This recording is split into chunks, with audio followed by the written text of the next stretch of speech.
वास्तव में ऐसा क्या हुआ है जो सरकार बता नहीं रही है?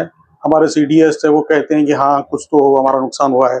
क्योंकि जब भी किसी की लड़ाई होती है, मान लो अपने घर में ही आपस में किसी आस-पड़ोस की लड़ाई होती है, तो दोनों पार्टियों को कुछ न कुछ छोटा-मोटा नुकसान होता है। ये तो है नहीं कि किसी ने इतना पावरफुल है कि उसका कुछ नुकसान होगा, सामने वाले का नुकसान होगा। दोनों पार्टियों का युद्ध के अंदर नुकसान होता है। तो सीडीएस ने थोड़ा-सा इशारा किया कि हाँ, हमारा कुछ नुकसान हुआ है, लेकिन उन्होंने क्लियर नहीं किया।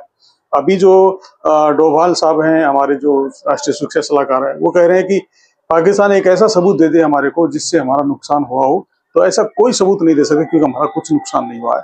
तो ये सब चीज़ें लेकर के हम देखते हैं, अगर स्थिति को साफ करते हैं, तो बहुत चीज़ें ऐसी आती हैं जिसमें कभी हमें डाउट होता है कि हम नुकसान हुआ है या नहीं हुआ है।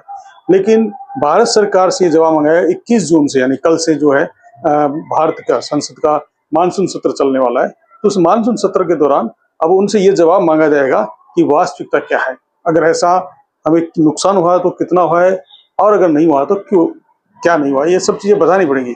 तो विपक्ष 8 मुद्दों को लेकर के इसको घेरने में है।